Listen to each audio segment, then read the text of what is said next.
So good morning या कहूँ good evening everyone. You are welcome to my YouTube channel. ये crude वाली story का पार्ट 7 है, तो ज़्यादा देर ना करते हुए हम इसे शुरू करते हैं। So let's begin. Prince Johannes बोलता है, तुमको देखे हुए काफ़ी वक्त हो गया मेरे प्यारे कज़न। क्लोए और लॉर्ड वेइस खड़े होकर जोहानिस को ग्रीट करते हैं, पर डैमियन बैठा ही रहता है। जोहानिस क्लोए को शादी की बधाई देता है। क्लोए बोलती है, शाही परिवार से बधाई पाकर मैं काफ़ी खुश हुई। डैमियन क्लोए का हाथ पकड़कर बोलता है, अगर तुम उसे ग्रीट कर चुकी हो तब बैठ जाओ, तुम्हारे पैर जरूर थक गए होंगे। क्लोए क्लोए कहती है, नहीं ऐसी कोई बात नहीं है योर ग्रेस। ये देखकर जोहानिस बोलता है, मैं तो तुम्हें पहचान ही नहीं पाया डैमियन, तुम अपनी शादी के बाद काफी बदले हुए नजर आ रहे हो। मुझे तुमसे ये उम्मीद नहीं थी कि तुम इतने वफादार और लविंग हस्बैंड बनोगे। जहाँ तक मैं याद करता हूँ, जब तुम मार्चिलोनस इजाबेला के साथ थे तब तुम ऐसे बिल्कुल भी नहीं थे। डैमियन बोलता है, हाँ शादी कई सारे बदलाव ले आती है, हालांकि तुम जैसे कुंवारे लड़कों के लिए इसका बखान करना मुश्किल हो सकता है। जोहानिस बोलता है, मुझे तुमसे जलन हो रही है। मुझे शादीशुदा जिंदगी के बारे में बताने के लिए तुम मेरे महल में आते रहना। वैसे क्यों ना तुम डचेस क्लोए को मेरे महल में ही भेज दो। इधर हाल ही में हम एक लेडी इन वेटिंग को चुनने की तैयारी कर रहे हैं। क्लोए सोचती है, यहाँ का माहौल काफी तनाव भरा लग रहा है। जोहानिस की बात सुनकर डैमियन खड़ा हो जाता है। जोहानिस बोलता है, क्या हुआ, ये तो सिर्फ एक मजाक था डैमियन। क्या तुम सच में ये सोचते हो कि मैं तुम्हारे और तुम्हारी पत्नी के साथ ऐसा कुछ करूंगा? आखिरकार तुम मेरे सबसे प्यारे कजन और सबसे वफादार साथी हो। डैमियन बोलता है, तुम ये क्या बकवास कर रहे हो जोहानिस। मैं तुम्हें सलाह देता हूँ कि तुम अपना ये गंदा मुंह बंद करके रखो, इससे पहले कि मैं तुम्हारी गर्दन मरोड़ दूं। जोहानिस गुस्से से कहता है, तुम्हारी हिम्मत भी कैसे हुई ये कहने की। तभी डैमियन बोलता है, योर हाइनेस, मजाक ऐसे किया जाता है, समझे। अब डैमियन और लॉर्ड वेइस साथ में होते हैं। लॉर्ड वेइस पूछता है, योर ग्रेस, लेडी क्लोई कहाँ है? डैमियन बताता है, मैंने उन्हें स्टेशन भिजवा दिया। अच्छा, तो क्या तुमने थिएटर के अंदर 3 असैसिन्स को देखा है? वेइस बताता है, जी हाँ, वहाँ 3 असैसिन्स थे और ये बात तो साफ है कि उन्हें शाही परिवार नहीं भेजा है। डैमियन बोलता है, ये निराशा का साइन है। आज प्रिंस की पब्लिक प्रेजेंस के पीछे कोई ना कोई एजेंडा जरूर था। वेइस बोलता है, उसके इरादों का अंदाजा लगाना मुश्किल नहीं है। डैमियन बोलता है, शायद वो मुझे ये दिखाना चाहता है कि वो सेहतमंद और खुशहाल है। मैंने सुना है कि राजा की तबीयत दिन पर दिन खराब होती जा रही है, तो जोहानिस जरूर इसको लेकर काफी परेशान होगा। वेइस पूछता है, योर ग्रेस, क्या आप कुछ समय के लिए यहीं पर महल में रहने का प्लान कर रहे हैं? डैमियन बोलता है, नहीं, मैं अभी यहाँ से वापस निकलूंगा। वेइस बोलता है, योर ग्रेस, अगर आपका वापस जाना जरूरी नहीं है तो क्या यहाँ पर नजर रखना बेहतर नहीं रहेगा? आज प्रिंस जोहानिस जिस तरह से पेश आ रहे थे उसे देखकर लगता है। तभी डैमियन बोलता है, नहीं, मैं यहाँ नहीं रुक सकता। थीसे में समर फेस्टिवल जल्द ही शुरू होने वाला है। मेरी वाइफ को फेस्टिवल के इवेंट में सबसे अच्छी स्ट्रॉबेरीज को चुनना है। लॉर्ड वेइस ये बात सुनकर हैरान रह जाता है। वो बोलता है, योर ग्रेस, क्या आपने अभी स्ट्रॉबेरीज कहा या फिर मेरे कान बज रहे हैं? इधर क्लोए स्टेशन की एक बेंच पर बैठी होती है। डैमियन ने उससे कहा था कि तुम जाकर स्टेशन पर मेरा इंतजार करो, मुझे यहाँ कुछ इम्पोर्टेंट काम को देखना है। अगर मैं टाइम पर स्टेशन पर नहीं आया तो तुम मेरे बगैर ही थीसे की ट्रेन पर बैठ जाना। क्लोए सोचती है, आज के हालात काफी तनाव भरे थे। मार्चिलोनस इजाबेला के साथ हुई घटना के कारण शाही परिवार के साथ ड्यूक के रिश्ते पहले से ही खराब हो चुके थे। शायद मुझे उनके साथ में वहीं रुक जाना चाहिए था। स्टेशन मास्टर बोलता है, योर ग्रेस, क्या ड्यूक अभी तक नहीं पहुंचे? क्लोए बोलती है, माफ कीजिएगा, उन्होंने मुझसे कहा था कि वो टाइम से पहुंच जाएंगे। वो सोचती है, ड्यूक आखिर कहाँ रह गए। क्लोए के इंतजार करते करते रात के 12 बज जाते हैं। वो अभी भी वहाँ स्टेशन पर बैठी होती है। तभी वहाँ डैमियन आता है। वो हाफते हुए कहता है, तुम यहाँ क्या कर रही हो और तुम अभी तक थीसे के लिए क्यों नहीं निकली? क्लोए बताती है, मैं आपका इंतजार कर रही थी, ट्रेन भी चली गई है, मैं सिर्फ आपके लिए दूसरे मुसाफिरों को नहीं परेशान करना चाहती थी। डैमियन बोलता है, यही तो एक नोबल होने का फायदा है। क्या तुम्हें यह नहीं मालूम था? तुम यहाँ अकेले अंधेरे में होने वाले खतरों को आगाह करते हुए मेरा इंतजार कर रही थी। तुम आखिर क्या सोच रही थी क्लोए? क्लोए बताती है, मुझे तुम्हारी चिंता थी डैमियन, इसीलिए मैं तुम्हारा इंतजार कर रही थी। मैं इतनी भी निर्दयी नहीं हूँ कि मैं प्रिंस के साथ हुई कड़वी मुलाकात के बाद अपने पति को अकेले ही पीछे छोड़ने का दुख झेल पाती। डैमियन बोलता है, क्लोए, थीसे जाने वाली आखिरी ट्रेन जा चुकी है, लेकिन वर्डियर स्टेट जाने के लिए जल्द ही एक ट्रेन यहाँ आएगी। क्योंकि आज रात थीसे लौटने के लिए काफी देर हो चुकी है, तो मैं सोच रहा था कि तुम अपने घर जाकर थोड़ा घूम लो। क्लोए सोचती है, ये कहना कि मैं परेशान था क्योंकि तुम अंधेरे में अकेले थी। मैं गुस्सा होने के लिए माफी चाहता हूँ। मेरा इंतजार करने के लिए शुक्रिया क्लोए। ड्यूक, आप ऐसे इमोशन भरे शब्द नहीं कह पाते, लेकिन मैं आपके इमोशन को एक्सप्रेस करने के इस तरीके से बहुत इम्प्रेस हो गई। वो डैमियन को गले लगाकर बोलती है, हाँ डैमियन, मैं जाना चाहूंगी। अब डैमियन और क्लोए वर्डियर स्टेट चले जाते हैं। देन कुछ वक्त बाद क्लोए के डैड क्लोए को लेटर लिख रहे होते हैं। मेरी प्यारी बेटी क्लोए, तुम्हारा थीसे स्टेट तक का सफर कैसा रहा? जब मैंने तुम्हें ड्यूक थीसे के साथ गाड़ी पर चढ़ते देखा तो मैं अपनी खुशी के आंसू बहने से खुद को रोक नहीं पाया। तुम्हारा यहाँ अचानक स्वागत करके और तुम्हें इतना खुश देखकर ऐसा लगा जैसे मुझे सबसे शानदार प्रेजेंट मिल गया हो। और तुम हैरान मत होना, लेकिन तुम्हारी नटखट बहन ने मुझे एक तस्वीर भेजी है। हम जल्द ही एक साथ इकट्ठा होंगे। मैंने सुना है कि थीसे स्टेट में जल्द ही समर फेस्टिवल मनाया जाएगा। हर दिन को एक त्योहार की तरह जीना वाकई शानदार है। मैं आशा करता हूँ कि तुम्हारी खुशी ऐसे ही बरकरार रहेगी। आई लव यू मेरी बच्ची, तुम्हारा पिता थॉमस वर्डियर। देन थीसे महल में क्लोए डैमियन को खुद से हटाते हुए बोलती है, योर ग्रेस, आपकी मॉम यहाँ आती ही होंगी, आप प्लीज हटिए। डैमियन बोलता है, हाँ क्लोए, मगर मुझे पता है जब भी मैं तुम्हारे पीछे दीवाना होता हूँ तो तुम्हें ये काफी अच्छा लगता है ना। तभी डैमियन की मॉम रूम में आते हुए बोलती है, क्लोए तुम कहाँ रह गई। वो उन्हें देखकर बोलती है, अरे डैमियन तुम यहाँ। डैमियन बोलता है, गुड मॉर्निंग मॉम, मैं होने वाली रेस के लिए खुद को रिचार्ज कर रहा था। मॉम हंसते हुए बोलती है, वैसे मुझे उम्मीद है कि क्लोए की कोशिशें सक्सेसफुल होंगी। डैमियन बोलता है, मैं आपको निराश नहीं करूंगा मॉम। क्लोए एम्बैरेस होकर सोचती है, जैसा माँ वैसा बेटा, इन्हें बिल्कुल भी शर्म नहीं है। अब वो तीनों फील्ड में आ जाते हैं। मॉम पूछती है, क्लोए तुमने इवेंट में स्ट्रॉबेरीज को कैसे चुना। क्लोए बताती है, मैं पहले काफी नर्वस फील कर रही थी। मॉम बोलती है, वैसे वहाँ तुमने जो बोल्डनेस दिखाई मुझे इसका जरा भी अंदाजा नहीं था। क्लोए बोलती है, खैर एक डचेस होने के तौर पर ये मेरा फर्ज है।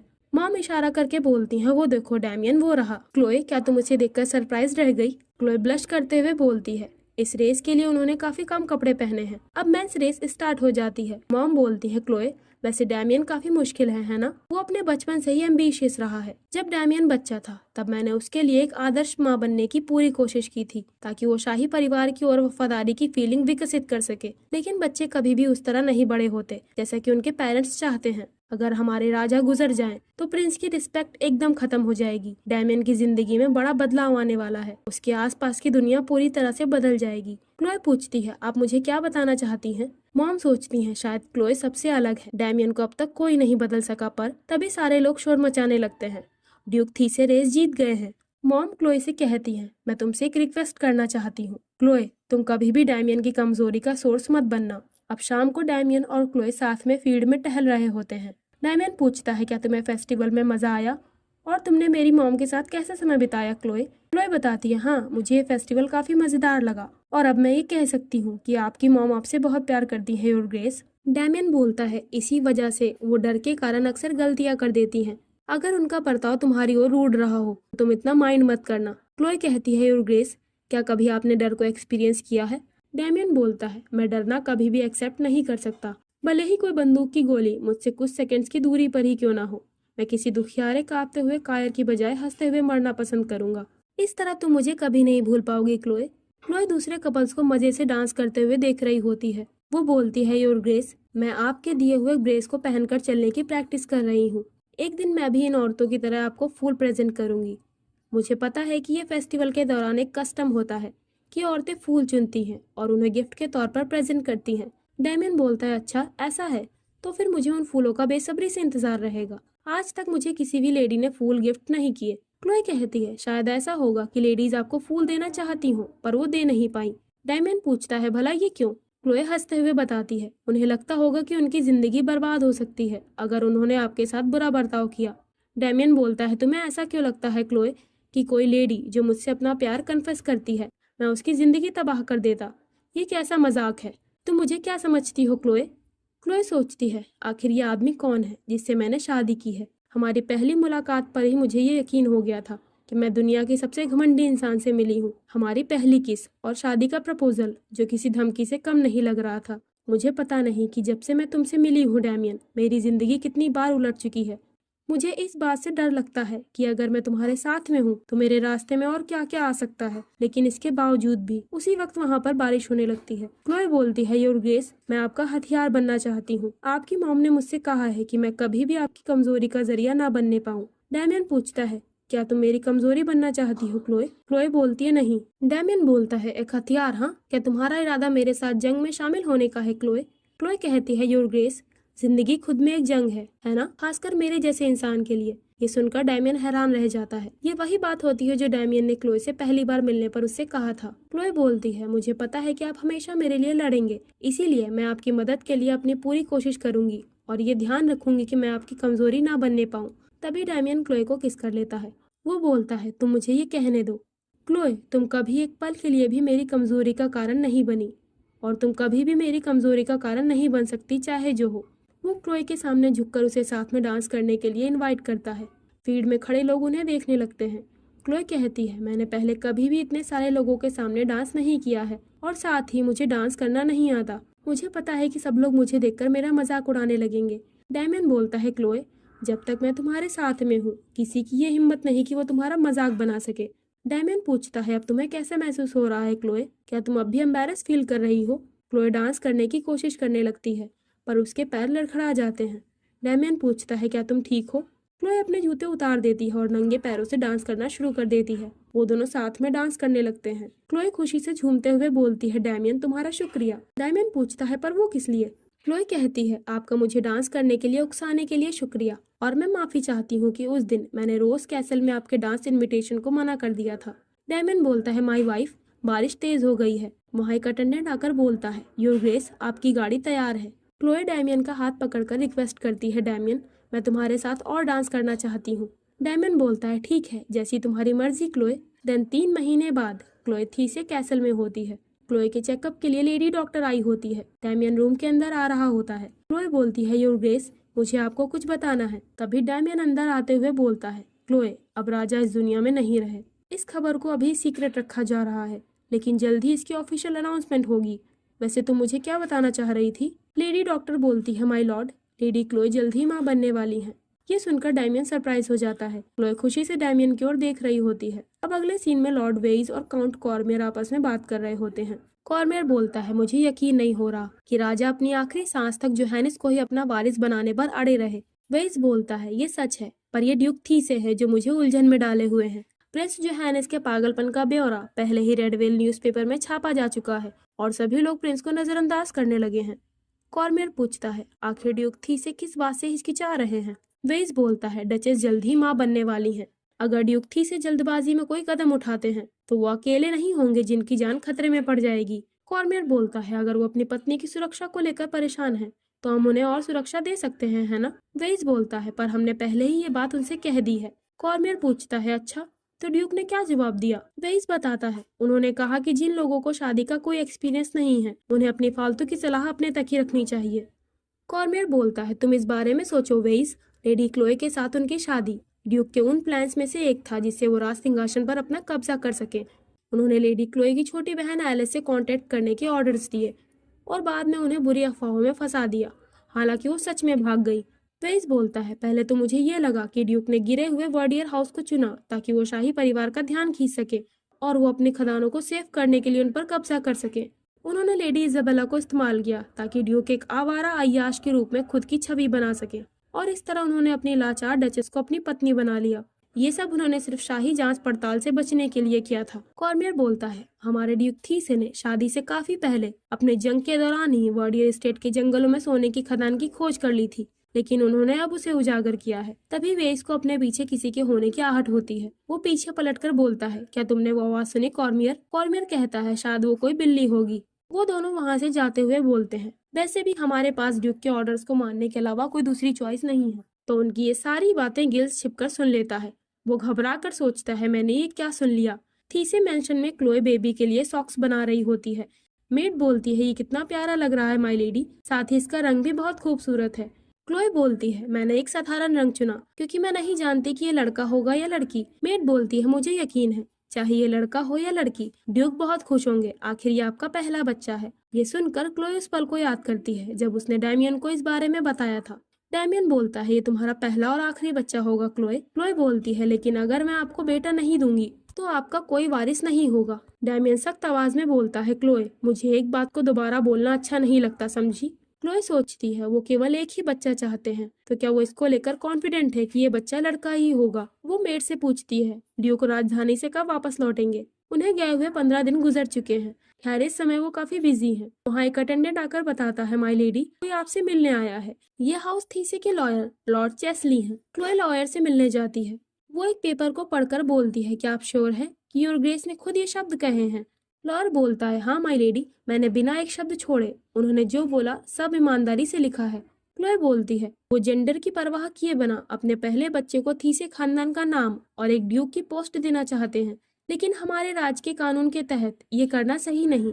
लॉयर बोलता है, योर ग्रेस ने हमेशा हमारे राज के तहत कानूनों पर एतराज किया है और माय लेडी, जैसा कि आपको पता ही है, ड्यूक हमेशा ही अपनी पक्की जबान के लिए जाने जाते हैं। वो हर बार अपनी बात को पूरा करते हैं। वो कहती है, हाँ मुझे ये पता है। वो एक ऐसे इंसान है जो अपने बच्चे, जिसके नाम से थी से जुड़ा है, उसे अपनी जिंदगी में कुछ भी छोड़ना ना पड़े, इसे पक्का करने के लिए वो किसी भी कानून की हद तक जा सकते हैं। लॉयर क्लोए को एक लेटर और नेकलेस देकर बोलता है, उन्होंने मुझे ये आपको देने को बोला है माय लेडी। क्लोए डैमियन का भेजा हुआ लेटर पढ़ती है। डैमियन ने लिखा होता है, माय डियर डचेस क्लोए वन थी से, मैं चाहता हूँ कि तुम राजधानी स्वान आने की तैयारियां शुरू कर दो। मैंने अगले वसंत तक अपने बच्चे के जन्म का इंतजार करने का प्लान किया था, पर मुझे तुम्हें देखने की काफी इच्छा है। आशा है मैं तुमसे जल्द से जल्द मिलूंगा। तुम्हारा डैमियन। डैमियन के भेजे गए नेकलेस में उसकी और क्लोए की तस्वीर होती है। क्लोए ये लेटर पढ़कर बहुत खुश हो जाती है। शाम के समय मेड उसे देखकर बोलती है, माय लेडी, जब से आपको ड्यूक का लेटर मिला है तब से आप बहुत खुश लग रही हैं। क्लोए कहती है, अच्छा क्या ऐसा है? मेड बोलती है, हाँ आप पहले से कहीं ज्यादा शांत दिख रही हैं। क्लोए सोचती है, मुझे ये चिंता थी कि ड्यूक ये बेबी नहीं चाहते, पर मेरी ये चिंता बेकार थी। मेड कहती है, माय लेडी, अगर आप कैसल रोज जाएंगी तो मैं भी आपके साथ चलूंगी। So for additional information, castle rose वही जगह है जहां डैमियन ने 3 सालों बाद क्लोए और एलिस को पार्टी में इनवाइट किया था। मेड खुश होकर बोलती है, मैं कभी भी थी से स्टेट के बॉर्डर से बाहर नहीं गई। इसका मतलब मुझे थिएटर परफॉर्मेंस में पार्टिसिपेट करने का मौका भी मिलेगा। क्लोए बोलती है, तुम एक्ट्रेस बनना चाहती हो है ना? अगर तुम चाहो तो राजधानी स्वान के ऑडिशन में भी पार्टिसिपेट कर सकती हो। मेड बोलती है, इससे मुझे याद आया, किचन की मेड लिली अपने छुट्टियों के दौरान अपने रिश्तेदारों से मिलने स्वान गई थी और उसने वहाँ एक दुकान पर गिल्स को देखा। वो एक पुजारी के कपड़ों में था, लेकिन लिली को यकीन है कि वो गिल्स ही था। गिल्स ने लिली को बताया कि वो लॉर्ड वेइस की माँ की देखरेख वाले मठ में काम कर रहा है। क्लोए सोचती है, लॉर्ड वेइस, वो तो डैमियन के सबसे करीबी शुभचिंतक हैं। वैसे डैमियन ने गिल्स के लिए नौकरी का अरेंजमेंट नहीं किया होगा, न ही गिल्स खुद की इच्छा से ऐसी जगह पर नौकरी करेगा। तो ये कैसे हुआ? मेड बोलती है, माय लेडी, जब हम स्वान पहुंचेंगे तो हमें गिल से भी मिलना चाहिए है ना? क्लोए सोचती है, हाँ मुझे उससे माफी मांगने और थैंक यू बोलने का मौका भी नहीं मिला था। अगर मुझे स्वान में उससे मिलने का मौका मिला तो मैं जरूर उससे बात करूंगी। मेड बोलती है, मुझे माफ करिएगा, पर मुझे इन पेपर्स को स्टडी रूम में ले जाना है। स्टीवर्ड ने मुझे इन्हें छाड़ने को कहा है, लेकिन मेरे पास स्टडी रूम की सफाई करने के साथ साथ और भी काम है। क्लोए बोलती है, मैं इन डॉक्यूमेंट्स को ड्यूक के स्टडी रूम में ले जा सकती हूँ। मेड चौंक कर बोलती है, नहीं माय लेडी, आपको इस हालात में आराम करना चाहिए और खुद पर ज्यादा दबाव नहीं डालना चाहिए। क्लोए बोलती है, कोई बात नहीं, मैं अपने पति की मदद करने के लिए कम से कम इतना तो कर ही सकती हूँ है ना? अब रात के समय क्लोए डैमियन के स्टडी रूम में आ जाती है। वो सोचती है, शायद ये पॉसिबल है कि गिल्स को नौकरी दिलाने में डैमियन का ही हाथ हो। गिल्स के मेरे ऊपर बहुत एहसान है और डैमियन एक ऐसे इंसान है जो सभी के एहसानों का बदला चुका देते हैं। इसके अलावा ये मेरी और ड्यूक के प्यार की वजह से भी हो सकता है। वो डैमियन की फोटो को टच करके बोलती है, मैं तुम्हें बहुत मिस कर रही हूँ डैमियन। तभी वहाँ उसे दीवार पर लटका हुआ एक धागा दिखाई देता है। क्लोए उस धागे को खींचती है। तभी डैमियन के फोटो के पीछे से एक सीक्रेट अलमारी खुल जाती है और उसमें कई सारे डॉक्यूमेंट्स रखे होते हैं। क्लोए सोचती है, क्या ये एक सीक्रेट तिजोरी है? वैसे डैमियन मुझे ऐसे व्यक्ति नहीं लगते जो कुछ भी छिपाते हो। वो मन में कहती है, चलो मैं एक नजर देख ही लेती हूँ। क्लोए उन कागजों को देखकर सोचती है, ये सभी डॉक्यूमेंट्स उनके बिजनेस से जुड़े हैं, तो आखिर उन्होंने इन कागजों को इस सीक्रेट जगह पर क्यों छिपाया है और यहाँ पर वर्डियर एस्टेट का नक्शा क्यों है? क्लोए उन पेपर्स को पढ़ने लगती है। उनमें लिखा होता है, योर ग्रेस, यहाँ पर रेत के साथ सोना मिला है। मुझे यकीन है कि इसका सोर्स जरूर वर्डियर एस्टेट में स्थित एक खदान है। अगर लॉर्ड वर्डियर की दूसरी बेटी एलिस को ढंग का साथी नहीं मिला तो वर्डियर एस्टेट भारी कर्ज के चलते तबाह हो जाएगा। ये सारे डॉक्यूमेंट्स 3 साल पुराने होते हैं। क्लोए इन्हें पढ़कर शॉक्ड हो जाती है। कुछ दूसरे लेटर्स में लिखा होता है, लॉर्ड वर्डियर की सबसे बड़ी बेटी को मेडिसिन के बारे में काफी जानकारी है और वो सर्वेंट्स का अरेंजमेंट करने में भी काफी काबिल है। अपने एक पैर से लाचारी के चलते उसने बहुत पहले ही शादी करने का ख्याल छोड़ दिया है। तो इस तरह क्लोए उन डॉक्यूमेंट्स को पढ़ लेती है और उसे एक बड़ा सा झटका लगता है। उसे डैमियन की सारी साजिशों और उसके काले कारनामों के बारे में पता चल जाता है। तभी दरवाजे पर दस्तक होती है। डैमियन वहाँ पर आ जाता है। बारिश के कारण वो पूरी तरह से भीगा होता है। वो बोलता है, माय वाइफ, मुझे तुम्हारा चेहरा देखने की बहुत इच्छा हो रही थी, इसीलिए मैं आखिरी ट्रेन पकड़कर थी से स्टेट वापस आ गया। क्लोए उसकी ओर देखती है। उसकी आंखों से लगातार आंसू बह रहे होते हैं। डैमियन उसके पास आते हुए बोलता है, अगर तुम्हारे पास मेरे लिए कोई सवाल है तो मैं उन सारे सवालों का जवाब देने के लिए तैयार हूँ क्लोए। तो डैमियन की साजिशों के बारे में जानने के बाद क्लोए क्या कहती है, इसे हम नेक्स्ट पार्ट में देखेंगे और इस पार्ट को हम यहीं पर एंड करते हैं।